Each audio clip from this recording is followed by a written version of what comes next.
All right. Good morning, everybody. Good morning. Good Thursday morning recording. Yeah, it changed it up a little bit, and it actually, we might have some people mad at us right now. We did say we were going to be going live, and we tried. We did give it a good Yeah, shot. we've been giving it a good go for about a half hour now, so we will try that again in the future. Yeah, we have learned that for some reason it's not as simple as us just pushing the button of going live. Right, the glory of technology. Yep. Yeah, so sorry to those that might have set their alarms and woke up with us this morning. Yeah. But if you... That's okay. It's early. You can get up, attack the day. Yeah, go get a workout in or go milk some cows. Whatever people do at 4:30 in the morning. Yeah.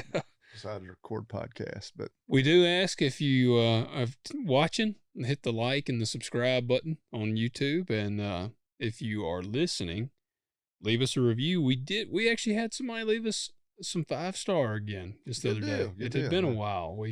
We harp on that, and I think it typically goes in one ear and out the other, and we had one person that did it. So whoever you were, I appreciate that.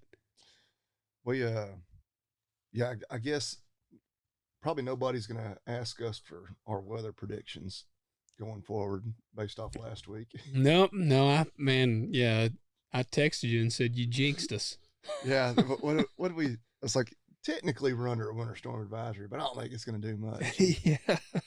For those of you not in West Tennessee, we ended up with a pretty decent little ice storm last Wednesday. Man, yeah, no, I thought about exactly what you said at 2:30 or 3 o'clock in the afternoon when the sleet was getting so thick that it was crazy. It was. It started thundering, and I was actually recording on YouTube, and I had just said something on YouTube about it's just kind of a nasty day, but I was like, but at least it's not raining or anything. Yeah. And within like 10 minutes, the bottom fell out, and then it rained for like 2 minutes, and then it turned into just sleet. And I've never seen it thunder and sleet that hard. Yeah.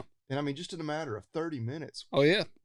Ground was covered in a slushy mix. Yeah, I had never seen it. School buses were out going up and down the road, and the roads were slick. Yeah, they were. It happened right when school was letting out. It was wild. And then we woke up Thursday morning, there were trees down, limbs down. I had to turn around twice on my way to work Thursday. Really? Your dad told me that your road was blocked. Well, right. I went home Thursday at lunch because the roads were fine, other than trees everywhere. Everything that hit the ground had melted, but I went home at lunch, left, went back to the office, and my wife and kids were going to get out of the house just because they were bored. Hell, it wasn't just one tree; it was 2 or 3 trees were across our driveway or dead end road, whatever you want to call it there. And but yeah, shout out to Tipton County Public Works. Like within an hour or two, they had moved. Oh, really? Because I was prepared to park at the neighbors and have to walk in to even get home Thursday night, and now they cleared the road. There you go. They took care of us. Yeah, it was the craziest thing I'd ever seen. Which you just made me think of. I know you've seen Young Frankenstein. I have not. Oh man! You're the movie guy. Oh man! Well, you've got to watch Young Frankenstein. The list of movies I have to watch. Well, this one trumps all of the others. Okay. This one is. There's a scene in there. For people that don't know, and you should know, but in Young Frankenstein, it's Gene Wilder. You familiar with Gene? I'm not. Blazing Saddles. I know you've seen Blazing Saddles. Yeah. All right, he's the Waco Kid. Okay. And but Gene is Dr. Frankenstein, and he's actually from America. His family I can't remember, his great grandfather was barren, and he has died, and so he's inherited all of the estate in Transylvania. So he goes there, and Igor is like his little helper. And there's this scene when they're actually in the graveyard and they're digging up, because it's a funny movie, and they're digging up the body. Like they're in there and it's nasty. They're like, and Frankenstein, the doctor, he gets up and he's like, "What a nasty job." And Igor goes, "Could be worse." And he's like, "How?" And he goes, "Could be raining." And then it just starts pouring down raining. So that's exactly what I just thought of when you said that. But it is a Mel Brooks film, like Blazing Saddles. So, Yeah. like, you need to watch it. But, yeah, I thought about that. You had an Igor moment. Like, at least it's not raining. I just got back from the sale barn. It was just a cold, like all day. Like the high was like 35. Yeah, just unpleasant. Yeah, it was windy. The sun didn't come out. And I was sitting there, I was unhooking the trailer. I was like, it's just a nasty day outside. But it hadn't rained. It's like, apparently we're missing the rain. And I mean, it was not 10 minutes later. It just the bottom fell out. And heck, it caught me because I was still needing to put out hay. And I ended up doing it. But yeah, you didn't realize how nasty, because for about, I don't know, an hour or so, the roads were bad. Yeah. It was sleeting so fast, even though the ground was warm, it was accumulating even on the road before it had a chance to melt. So you were wishing that you still had that 9600 to put hay out with. Oh, well, and I was actually using the truck because I was taking hay up the road. Oh, that's right. Yeah, I saw that. Bed. But it was a miracle I didn't get stuck whenever I got down there. But oh yeah, the old open station tractor feeding hay. That was, and just, and I tell you, man, the front wheel assist, you just can't beat the front wheel assist. Like even in the big tractors in the row crop world, man, front wheel assist is a game changer. There's three things about that. One, just the luxury of a cab. Yeah. Yeah, having a front wheel assist and a loader, so you can. Yeah, you can put out two at a time, and then yep. You can also use the loader to move hay rings, and you can do all sorts of things. But yeah, it was an interesting weather day. But sold a few cows. The markets right now, there's something going on over in Europe that's messing with the markets. I don't know. They keep talking about it. Ukraine or something. Yeah, there must be some conflict there. Right. But yeah, I was lucky because I guess the crap really hit the fan there, like on Wednesday night for us going into Thursday. And yeah, I mean, cattle market's still relatively high compared to what it was over the last several months. But dude, that is kind of, grains which I guess grains are tied with oil and ethanol so closely. Anything that drives up oil prices right now, which are actually down a little bit. I see right now beans for this coming harvest are at about $14.96. But I tell you, the one that blew my mind, freaking wheat. I mean, damn, I'm looking at it right now, $10.30. I was about to say, I was listening to a report I do every morning, and they were talking about wheat over $10 yesterday. I have never seen that, and we did know wheat because it was up to like $7 or $8, and we still were like, man, you got to make a huge yield even at that because of the fertilizer prices are so bad. But at 10.31, I'm like, I would have been okay having some wheat, but our markets are nuts. Check right around here. There's not much wheat this year. Because we were projecting even at $7 or $8. I mean, and that's $7 or $8 is high dollar wheat. Oh, but we were still figuring with the cost of fertilizer, you were going to have to cut about 80 bushels to the acre of wheat. And I've never had wheat do that good here. Which we're not big wheat country, but still traditionally, I mean, heck, growing up, even before we were, doing much on the grain side, with our dads, there was always plenty of people growing wheat around because we would bale a bunch of straw. Yep. Which I remember some years, some of the guys would be baling straw behind their combine. They'd comment that the straw was worth more than the grain. Yeah. So. Oh yeah, man, wheat there, wheat would be like, I mean, if people were getting $3 or $4 a bushel. Yeah. But where it's shifted is wheat used to be cheap to grow, and now you have because of nitrogen. Yeah, I mean, and like it wasn't much of a fertilizer scheme back then. I mean, it was a cheap crop to grow for the most part. Now you have about as much in wheat as you do in corn. Yeah.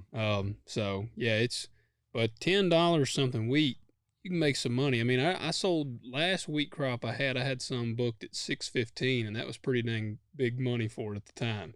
So they have shifted, and I got to give a shout out to a listener we got. He's been updating me.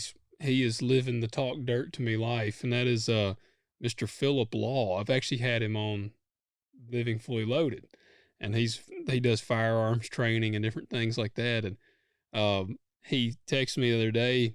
He got him 2 pigs. He said, "Man, I've been listening to Talk Dirt to me so much. He's like, got me 2 pigs," which he had him a kind of a homestead going already. But he's the one I told you said he sees the corn and he's like, wonder what that thing is yielding out there. Yeah. Good deal. But got him pigs, and then he texted me the other day and he now has some quail. Oh, so wow. he's really getting in there. So I got to give a shout out to Philip, man. Hey, that's awesome. And I told him, I said, we actually, our dads and them used to actually raise quail. Oh, yeah. Yeah, they were big into it for a while. Yeah. I mean, our farm office is still called the Birdhouse. So little farm history on that for us. But shout out to Philip because he's living the code. Well, and on that subject, we had another listener, and I apologize, I don't have their name. They had messaged me. Was it last week? Yeah, because we were talking about our favorite brands, and I was bitching about the cup holders in my tractor, and they told me about one that said they've had the same issue on theirs. Is it a Kubota too? I guess it was, and and it told me a cup holder to look up, and yeah, it's so. Hey, I ordered one. Oh, is it a thing you can put on there? Yeah, it's just a magnetic cup holder, but like a real heavy duty magnet. So I've yet to be able to try it out. But yeah, people listening, we do read your comments. Yeah, we no doubt do. Yeah, we love. I mean, that's the topics and questions that's my favorite part. Oh yeah. I mean, so like anything, even if you stumble upon our channel and you hate us, leave us a scathing hate message and we'll talk about it on the show. Oh, I like on my YouTube, I get criticism sometimes, and I really do.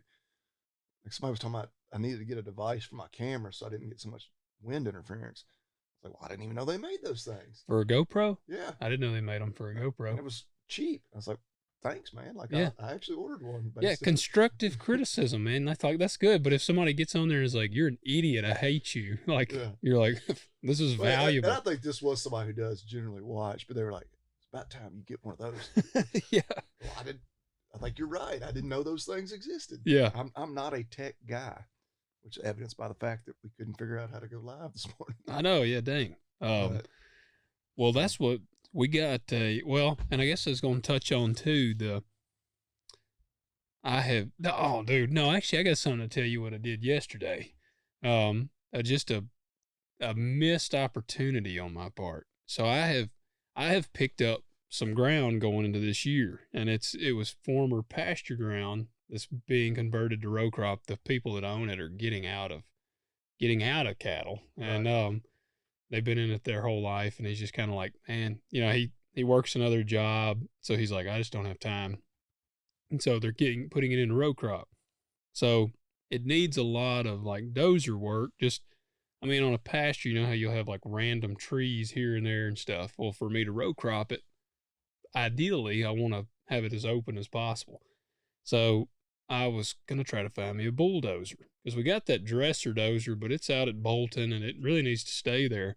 So I was like, man, if I could find a little smaller dozer, I could move around kind of quickly, that'd be perfect. So, man, there was this massive auction yesterday online, and it was at Clayton Farms in Finger, Tennessee. Yeah. I don't know how long. It started at like 9 or 10 yesterday morning. I think it finished around 5 or 6 o'clock last night. Yeah. Like, it was a huge auction. There was 21 bulldozers in this auction. And I got on there, and it's kind of an adrenaline rush. Like, oh, an auction? Yeah. Oh, absolutely it is. Dude, and it was funny. I'm in a little group chat with some guys on Instagram, and none of them farm.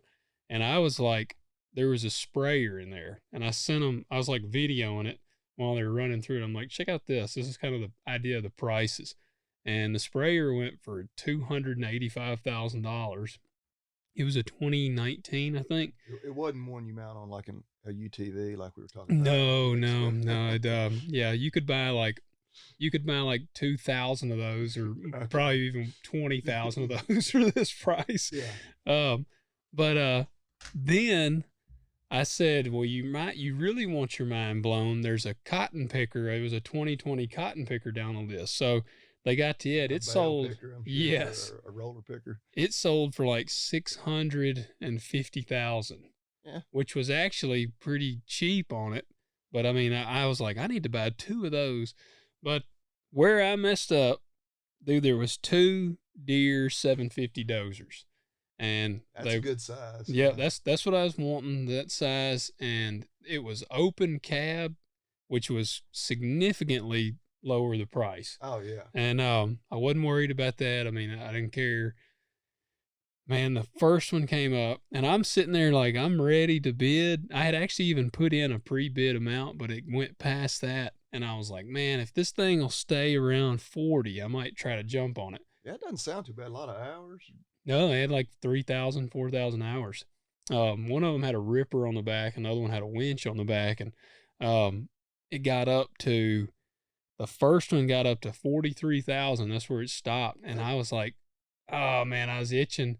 Well, then I'll be damned if the freaking auctioneer didn't say, hey man, them 2 are so much alike. Why don't you just buy both of them? We'll sell you both of them for 43. And the guy was like, yeah, I'll take both of them. And I was like, son of a gun. So he bought both of them. They didn't put it back up to auction, so I didn't have a chance to even bid on the second one. And then I was getting antsy, getting cold feet on it, because the next one, they had a Cat D6. It didn't have that many hours. It sold for $37,000, and I didn't bid on it. And I'm like, all yesterday afternoon, I was just kicking myself. I'm like, man. Well, yeah, I tell you, if you buy one about that size, you get what use you need out of it. I'd like to have one about that size. I mean, just well, dang, I should have bought it and just sold it to you afterwards. Have it around. Yeah. I mean, I've got trees out in pastures and stuff in spots, trees that have fallen down that they're too big to handle with the tractor. Like you just can't. Oh, I'm still sick about it. Well, having which I mean, don't many people have a dozer sitting around, but it's like a pocket on a shirt. Like it is. You can find 1,000 ways to make use of it. But well, that's the bad thing with my Traco, because I even looked. I mean, they had Tracos that went for like 30 and 40 grand, and see, my Traco is too big. Like I can't move it around. Right. Like it's. But I mean, where it is, it needs to be there for about 3 more years, anyways. Yeah. Well, yeah, that's the thing. Because of course I've got 2 farms, and of course if I have a dozer on one, I'm gonna want it back and forth. Yeah, and having a way to move it easily. It ain't like a tractor. You just hop on the road and 5 minutes later, you would where you need to be. You would not be a liked man if you walked it. And your teeth would be like rattled out of your head by the time you got to where you were going. This is a totally off subject, but it kind of reminds me. You remember, because my dad was asking about this the other day. Probably not a mile from me as a crow flies, maybe 2. There was some neighbors that got in a dispute, and one of them bulldozed down another one's house. Or yeah, I don't know if he totally bulldozed it down, but that just kind of reminded me of that. And it was painted on the house. Do you remember they painted eye for an eye? There was an I didn't even remember that. Yeah, like I was going to because it was on the way to a lake. I won't get too specific, which, I mean, if anybody knows a place with a painted on eye for, it was like someone had literally. I hadn't driven by there in a while, but yeah, it's so if you get in a dispute with a neighbor, you can always just bulldoze their house. Yeah. I mean, well, I'll go one before we wrap. That's better than like shooting their house. It is. Yeah. It's less violent. And a bulldozer's kind of slow. So, I mean, like they probably not hurt anybody. Yeah. They'll have time to get out of the house. But you're making your point. Yes. And did you ever watch Tread about the killdozer? Are you familiar with the story of the killdozer? I don't know that I am. All right, the killdozer was a dude that, like, it was kind of a rural town, and this guy had like a muffler shop. I think I am familiar with the story. I just because I didn't realize where they did like a documentary. And it was pretty good because the guy, I mean where he welded up an armor. Oh, dude, he made the thing freaking, and it was pretty wild. He even had he had made like ports. I think he had like big guns mounted inside there because he even like was shooting out of the thing too. What'd they ever do with that fellow? He killed himself. Okay. Yeah, in there, he had he welded himself in. Like when it was like time for the killdozer, he was like, not planning on getting out. He knew he wasn't ever coming out. Yeah. But I did. That is another thing. I'm like, hey, if you have a dozer, we're seeing this crap with Russia and Ukraine. Hey, man, you could weld that joker up and make you like a freaking tank out of that thing. So Yeah. there's many versatile things you can do with a bulldozer. You could use it in a warfare type scenario. You could push If we trees ever get down. invaded, but yeah, you talking about the auction and getting your adrenaline going. Oh yeah, it's and doing one online. I bought 2 bulls online on Saturday. Actually, while we were at a softball tournament. Okay, I saw one of your new bulls you put a picture of. Yeah, you're right. Yeah, sitting there and you just, even when you're bidding and not really buying, I mean, it's the heart rate up. It is, yeah. Well, I mean, there's a reason people like to sell stuff at auction. You just need 2 people there that both want whatever you're selling, and then it can get.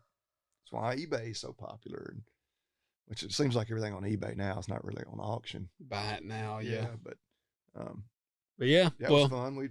I think we got 2 really good bulls. They delivered them yesterday, which actually one's for Circle H for our dads, and I tried to get them to buy another one. I was talking to Dad. He's like, we really need 2 bulls. I thought they were going to get out. They're downsizing, I guess, but I was like, well, these are good, and the prices ended up being good, and they had some that didn't sell, and so you could get them pretty cheap. I was like, they're already delivering them. Once they unloaded them yesterday, when I got back to the office, I was talking to Dad. I was like, you're gonna see these bulls and wish you bought another one. They're nice. Nice. And, where'd you buy them from? They came out of Georgia, Hunts Brangus. Dad realized they were Brangus. He was like, oh. He thought they were Angus. He's like, no, I just want one.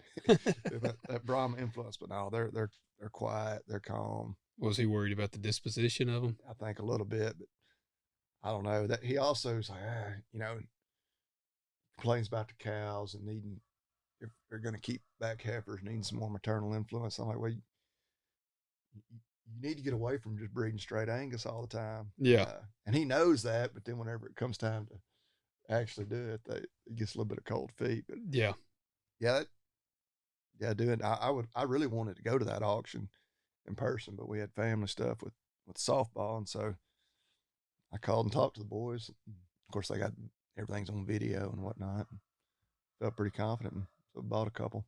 But yeah, well, that's actually a good way to go into the question. We had got a couple listener questions, and the first one there, you can go into about the heifer. Did I tell you the guy's name? He was asking about getting into the cattle business and getting into cow calf, and did we recommend buying cows versus heifers? We'll give him a name shout out to Dallas Inman. Okay. Dallas, we appreciate the message.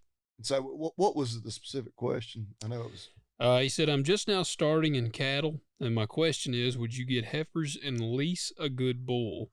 Buy bred heifers, buy bred cows, or buy cow-calf pairs? I have feeder steers right now. So that's right.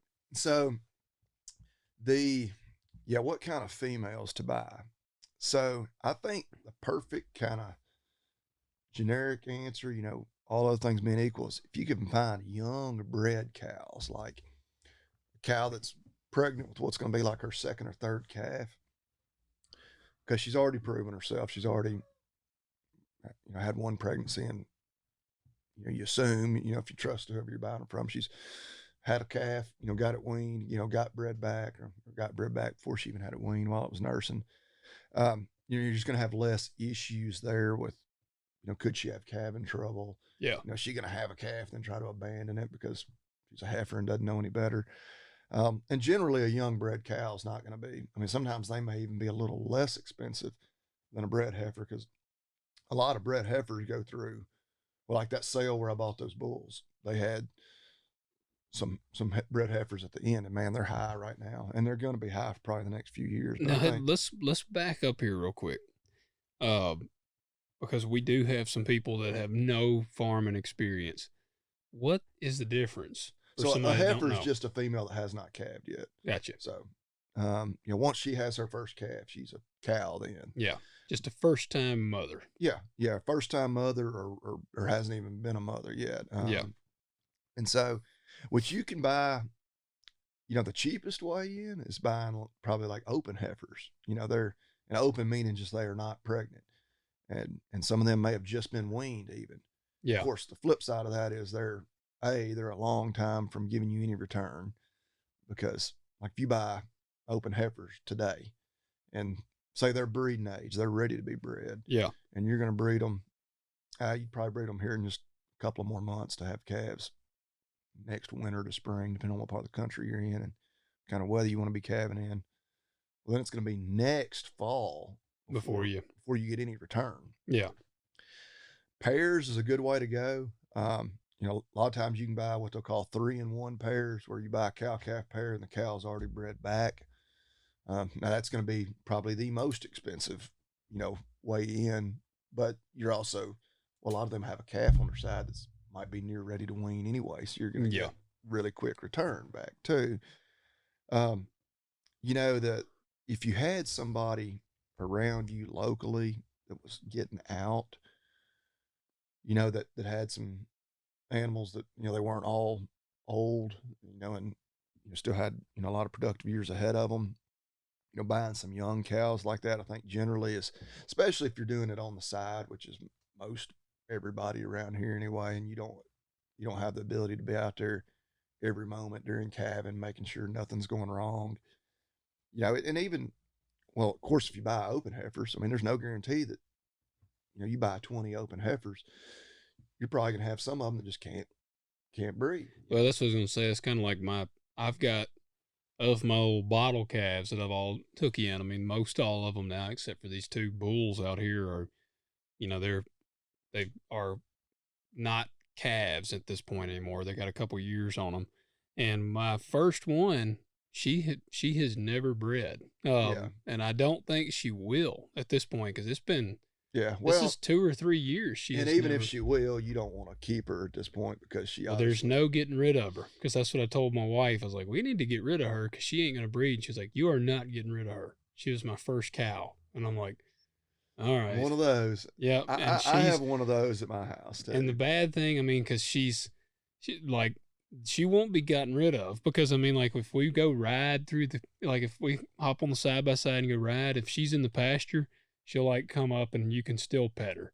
So, I mean, she will never go. She'll die of old age. Man, you could tell her, what better way to honor and respect her than to eat her, have her, provide us nourishment. She'd become one with us. I can get you a purse made.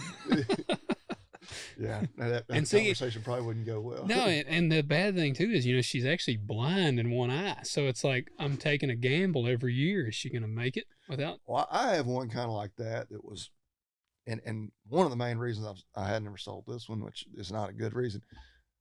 Like, she didn't even grow off. Like, she's about half the size. She's about half grown. Like, she was just stunted, and can't breed. Which, I mean, she's not even big enough where I would want her to breed.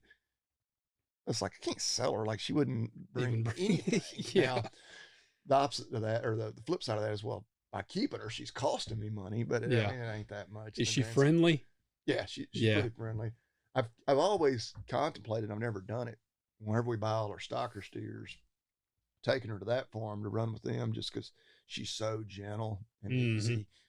She'll might tame the others down. Yeah, which thankfully I haven't had big trouble with those, and like with those, I've already got my home raised ones that run with them that are pretty well trained. But that's. So you would advise bred heifers? Well, because it's the cheaper route. No, if I could find like young bred cows, like cows that are, say less than 5 years old. Gotcha. But they're just because they're proven. Yeah, they're proven. You already know that not only can they get bred because you're buying them bred, but they've already, had a calf and weaned it. And again, you're taking somebody's word for it. I guess you would have, if it was somebody you just didn't know, you buying a bunch of young cows that, they lost calves this last year. And sometimes they'll lose a calf and it ain't their fault, kind of thing. But, or they just were terrible milkers, or they abandoned their calf, because those things all happen. Oh yeah. I have 2 or 3 of the ones I got all actually are from the same mother. Yeah. Because it was just one Yeah, somebody's not doing a good job I was culling. gonna say, and yeah, I mean that's why y'all heard me earlier be like, I thought they were getting rid of these. It's Well, needed to happen a well, that's few what little bit. you know. I went to the sale barn last week and sold some cows, and like I'm trying to think, one was just an open cow, one of the ones I just bought, so she just wasn't bred. Um, and then 3 were ones that had lost a calf. Either had a stillborn calf, or one was I had to pull a calf that had died, and then one just lost a calf. Yeah. And like the one that just lost her calf, I don't think it was any fault of hers, but still, you know, I wasn't gonna try to sell them to somebody that I know, because I've sold, you know, some young cows to people. Yeah. Um, and like, yeah, I wasn't gonna do that, you know. Not, I mean, if I knew exactly what her issues were, but yeah. So if you got a trustworthy source, but yeah, buying in right now because the cattle herd is smaller. Um, you know, replacement female prices are going to be high. Heck, kill cow plot prices are high. I was pretty happy with how those cows did just at, at slaughter prices. But yeah, I kept back. I sold some heifers too last week, the lower end heifers that I didn't think were the quality to make good replacements. But I think I'm going to have 9 heifers. I was counting it, that I'm going to probably may even try to artificially inseminate them this summer, you know, to calve next spring, and either this fall, or may keep them even until this time next year, and sell them as replacements. Because right now, well, and that was a registered sale that I was buying them bulls through. But I kept watching on my phone just to see how the heifers and cows did afterwards. Yeah. And I wasn't watching it super close because, again, we had ball games going on and whatnot. But it was, the bred heifers were bringing like 1,700 to 2,000. And I mean, and these were registered Brangus, but I would, if you just went to a commercial sale, which going through those sales and those auctions, they tend to bring more. Yeah. Because a lot of them. Yeah, that seems like a lot. Yeah, it is. Like, I don't know where I'll market these heifers that I get bred. If I can get them in a sale like that, I probably would, just because they tend to bring more. Yeah. But of course, you pay some commission and whatnot too. But if I can just sell them in all one group straight off the farm, they'll probably be a little cheaper. But yeah, I mean, I'm gonna want good money for them. Well, yeah, I want to get as for much sure. as I can. Yeah. But it's you know, it's somebody who's not really needing to have a quick return. You know, buying just some young ones. I mean, even buying, Playing the long game on them. Yeah. even buying some heifers through a sale barn. You know, that's going to be your cheapest way in, no Yeah, because doubt. what's that cost going to be versus the bred route? Oh, like those heifers I sold last week, which they were light. I mean, they weren't anywhere near being ready to breed. And like I just said, I sold them because I don't think they were going to be quite. What kind quality. of weight were they? Probably like 600-700. So they were averaged 400. Really? Okay. Yeah. But they still per head brought over $600, and you're going to have a lot of money tied up in them just getting them to breed size. Yeah. I would say if you were buying 750, 800 pound heifers, you know, they're going to pretty much be ready to breed later this spring or early summer to calve next spring.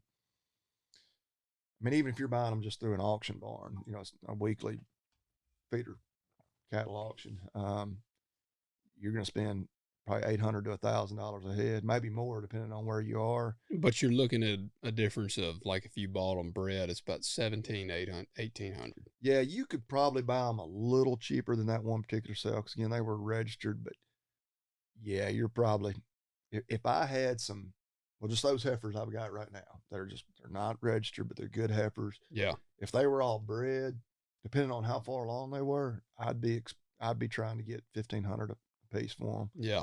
And which makes sense. I mean, because and I don't know that, I think they could end up being higher than that. Yeah. I've been to sales where I was willing to pay $1,800 or so for a bred heifer and couldn't buy one. Yeah.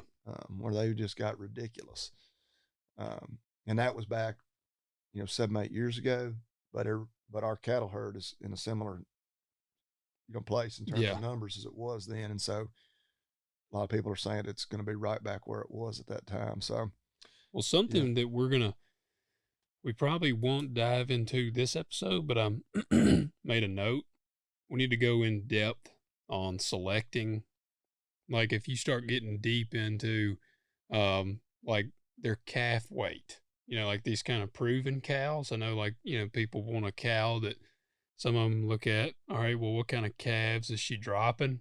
Like, I think that'd be something interesting to kind of talk to. And then I'll make a side note here. This is a fun fact that I actually just thought of, and it's kind of intrigued me a little bit here. Now I'm kind of confused.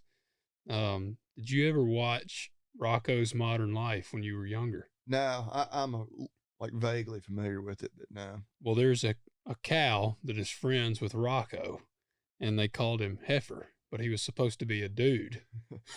See, they were way ahead of their time. Like, sounds like a cartoon for 2022. And well, they actually did a new episode for Netflix, and because I enjoyed Rocco's Modern Life when I was a kid, and I'll be freaking the new one.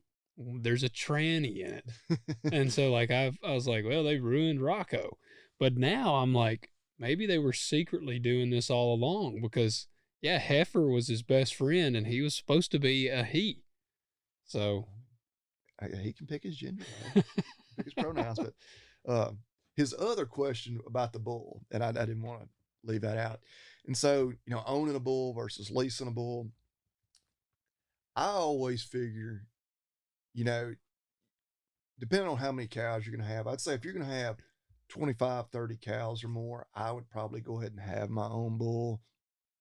I mean, what sucks is, of course, you want to have a tight calving season. Yeah, you really got to have the facility for it, really. At that, yeah. But if you're going to have all your calves in a 60-day calving window, and some people even like to go 45 days, well, that means, of course, he's only breeding the cows. He's only out there with the cows for 60 days. Yeah. So then you got 10 months out of the year that you're just feeding him. He's just.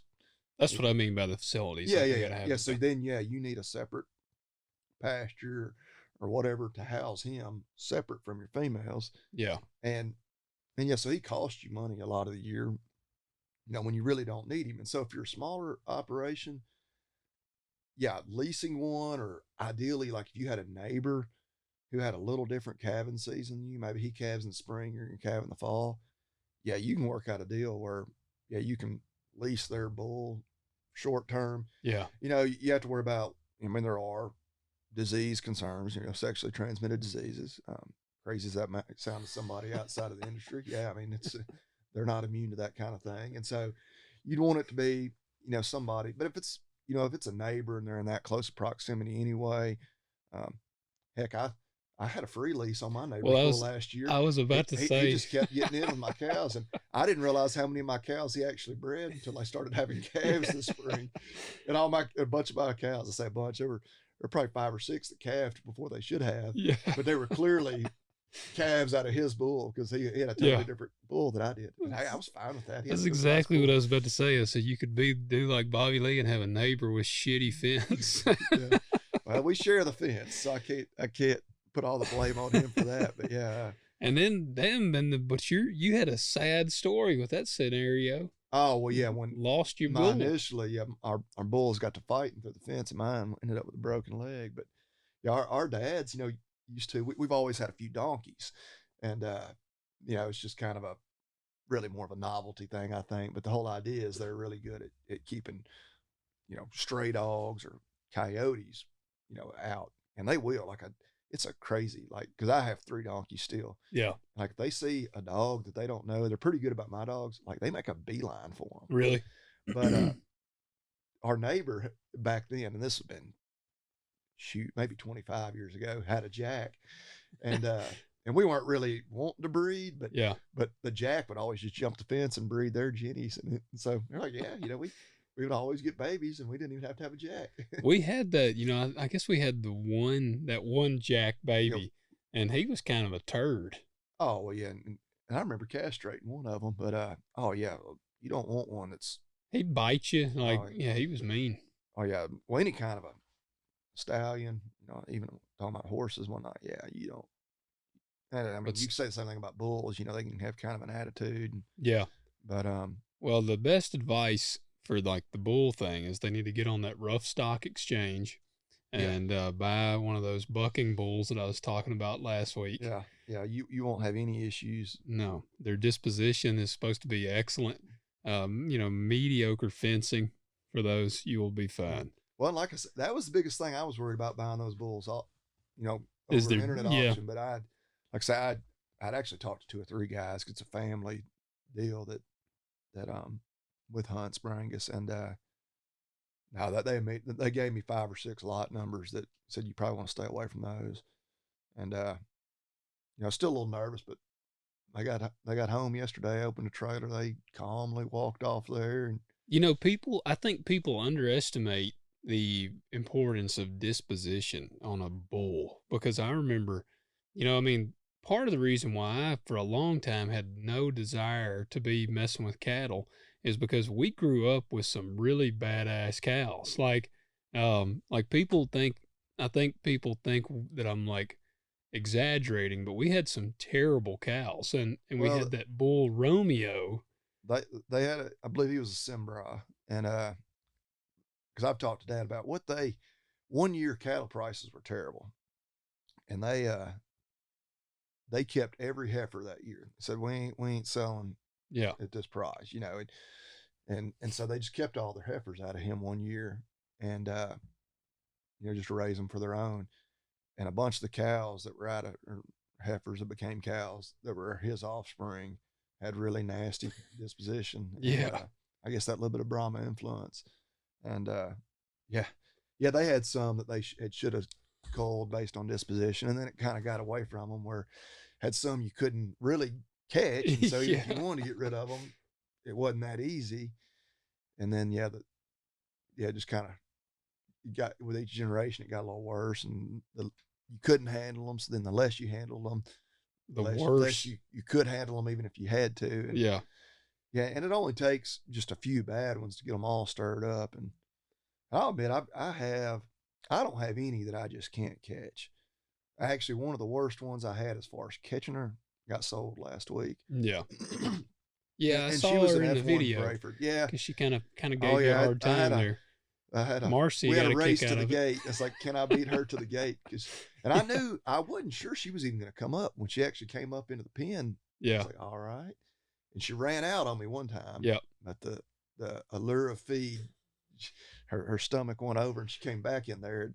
I knew when I saw that because you can tell, man, they get that head up real high. Oh yeah. It's like, all right, this one's gonna be trouble. And I've got one more and she's actually, and it sounds like I'm making excuses for her. She's not that bad, which always means, well, she ain't that good either. But Yeah. she's real protective by a calf. Yeah. And she's actually, she should be calving here pretty soon. And yeah, you don't like her calf is not one that'll get tagged. Like Yeah. it'll get tagged whenever I get them up, and get them to the chute. I tag all the rest of them, as soon as they hit the ground, pretty much. I wish I had done that to these bulls out here. Now they're, I don't know, 500, 600 pounds. You had to get them in the chute, but I thought about jumping on them and trying to tag them that way. But she, just steer wrestle them down. Yeah. But they, but I can catch her anytime I want to. Yeah. With a bucket of feed. So they're a little spirited, but I can still catch them like that. Then once I got them caught, I can get them in a chute and do whatever I need to. Yeah. So I guess on wrapping that though, so you would advise that guy to try to probably be smarter to lease. Depending on how many cows he's gonna have, if he's gonna start off with just, 4, 5, 10 cows, I would probably try to find somebody nearby, maybe that had a bull. Or and there's people that do that. Like you can find them and they will lease you a bull. Or probably what's even easier.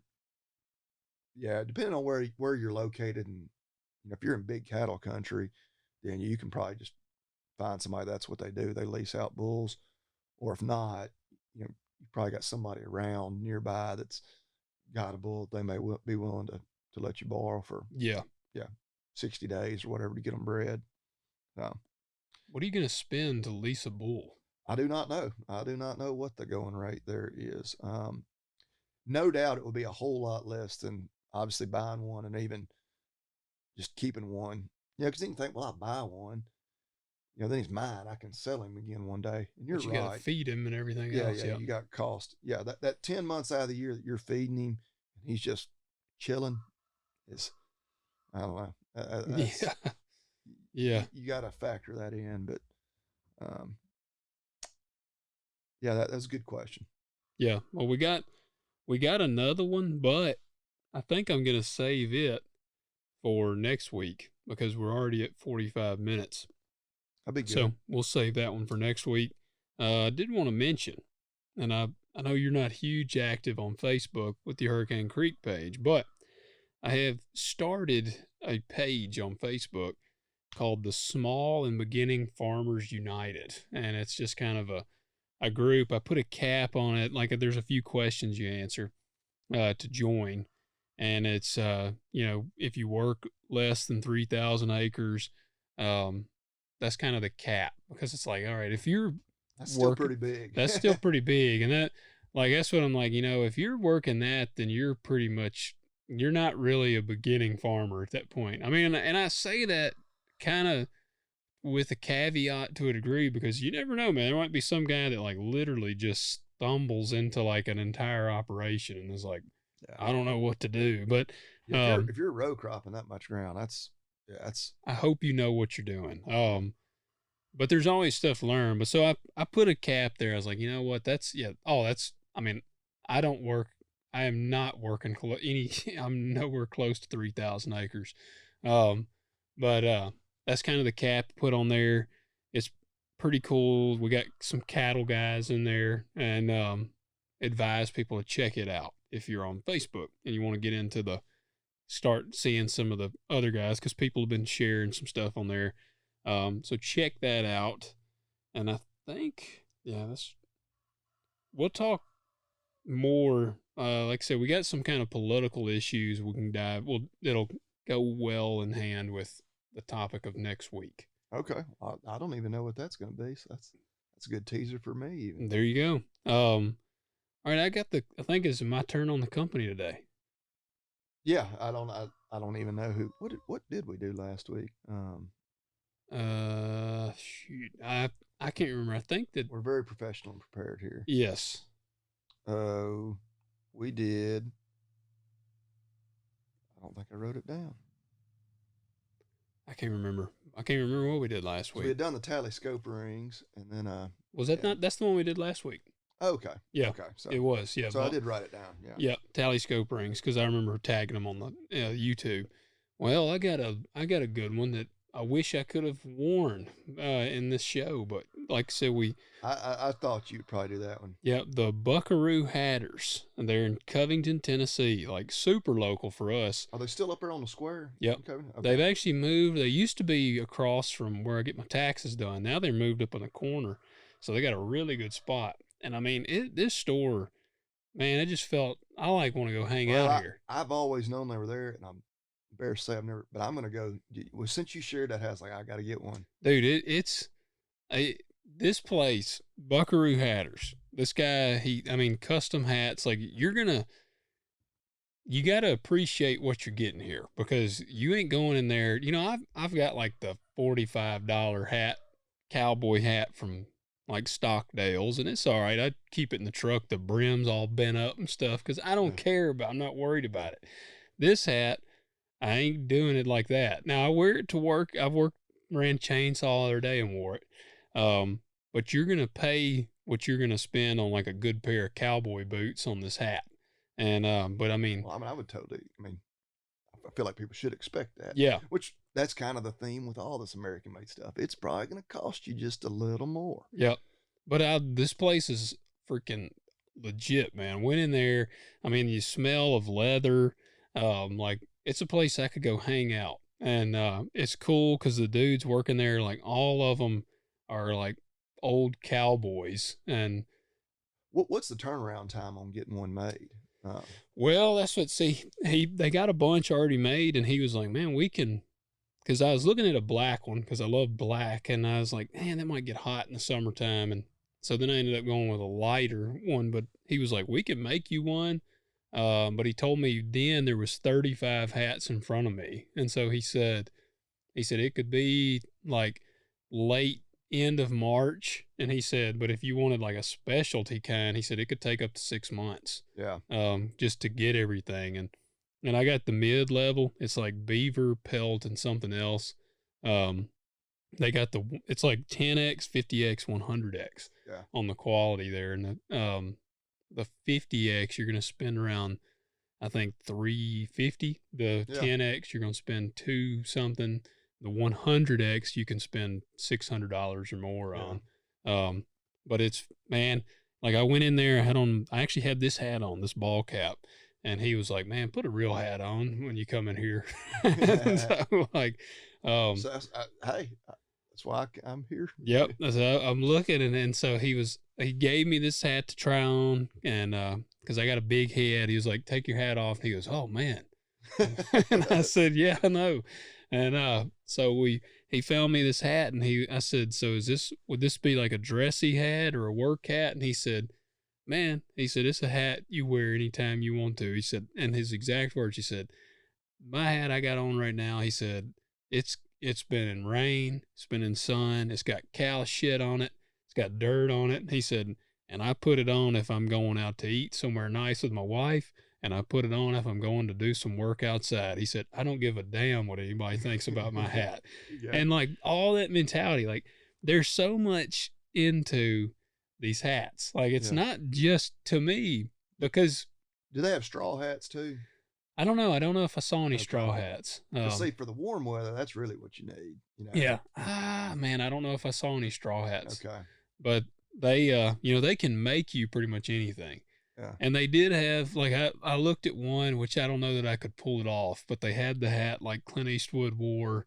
Like it's got the straight brim all the way around, and it's kind of, and it was black hat. And I was like, man, it makes me think of like the good, the bad, and the ugly. And he was like, "Yeah, man, it's kind of like Clint's hat." And I said, "It is, but you gotta," the quote is, "You gotta wear the hat.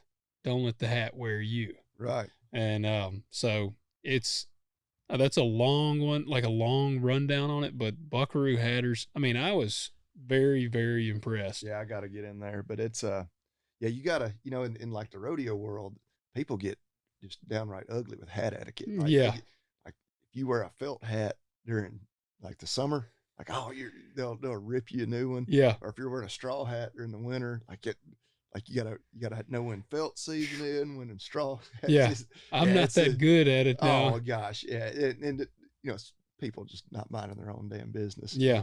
Well, and I would say too, like, because there's I got a buddy in Texas, and in Texas, they wear a shit ton of cowboy hats. Yeah. Like here in Tennessee, you don't see them very often. Like I wore it out to eat, and I bought two bands. It came with one band it was the same color as a hat, and it was kind of fancier looking.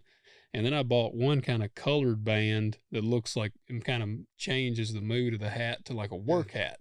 And I was like, I'm gonna wear this hat to dinner tonight. And we actually went out to Marshall Steakhouse in Mississippi. Okay. And I wore it, and I was the only dude in a cowboy hat there. So like you gotta be prepared. Like you're gonna have there's a degree of like swagger that comes with the cowboy hat that you gotta embrace. Yeah, you gotta wear the hat, like you say, not let it wear you. Yep. And because I've had some people reach out after I shared the hat, and they were like, "Man, I wish I could wear one, but I'm not like enough of a cattleman or something." And I'm like, dude, it's if it's about I don't know, you're embracing kind of a code rather than, well, and it's around here, like you see the people that, and I mean, you shouldn't judge them, but it's the all hat, no cattle, kind of thing. And it I don't know, it is kind of a tricky thing sometimes. I wear one, like mowing the yard even. Sometimes I just wear my, what do they call it, a boonie hat, because keep the sun off my ears and whatnot. But yeah, I don't know, you shouldn't ever be afraid to wear one. But yeah, you made me think when you talking about wearing it, and you were the only one in the restaurant, that the Chris Ledoux song. Yeah. This old cowboy hat or whatever. Yeah. Yeah, this Cowboy's hat. Yeah, I had to look up. I was like, "What's the name of that song?" Yeah. I know the song, but yeah, You'll ride a bucking. What does he say? I can remember. I'm hearing the song there yeah, before you tried it because he's like goes in like a biker bar yeah, and with the hat on. they're ridiculing him for wearing a cowboy hat. They're kind Yeah. of, and then of course he puts them in their place. See, that's what you gotta embrace the Ledoux in you, man. Yeah.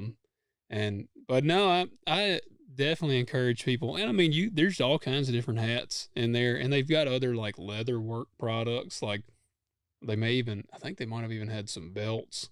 Um, but it's a place I could go and just like hang out. Yeah. Like it's a cool place. It kind of takes you back because I appreciate. I mean, it's an art to what they're doing. Like when I went in, the guy was actually steaming. He was steaming a hat and like shaping the brim. Yeah. And I could just like sit there and watch him do that because that's a craft. It's pretty cool to see. Yeah. Yeah. Made in the U.S. and for us specifically, made locally. Yeah. So I don't know if you can order. You may can order them online. And I may be wrong here, but I'm pretty sure that they made some of the hats for the movie Walk the Line. okay. Or no, not Walk the Line. What's the one with Tom? He plays I remember it now. I've been trying to think. He made the hat for Tom what is this? You're the movie guy. I don't even. Oh man, he plays Odds are I haven't even seen the movie. I've never seen the movie. But the guy plays I think Hank Williams Sr. And the hat he wears in there, I'm pretty sure they made it for that movie. Yeah, I'm not gonna know that movie, I don't think. I can't remember, I cannot think of the guy's name, but they made the hat for him to wear in the movie. Yeah. So they're legit. They're doing a lot of awesome stuff. So check out Buckaroo Hatters. They are on Instagram. I'll put their link in the description. And yeah. And again, if you're watching this on YouTube, we had a pretty good turnout. I feel like for the first one, we got. Yeah. I was watching that too, but yeah, if you're on YouTube, click the thumbs up. Like it literally does not take a second. Yeah. Leave a comment that helps too. But yeah, comments, questions anywhere. We like that. It helps us with topics. It helps us with algorithms, whatever else is going on. The more interactions we have, the better. Yeah, y'all can message us, talkdirtpodcast.com. Go to the contact us spot and you can shoot us a message on there. And yeah, now that we got a YouTube channel, you can comment on the videos. And yeah, I get a lot of people commenting on my YouTube. That they've been able to listen as well. Man, that's awesome. Yep. So we appreciate the feedback and appreciate everybody tuning in. All right. Yeah. Y'all have a good one.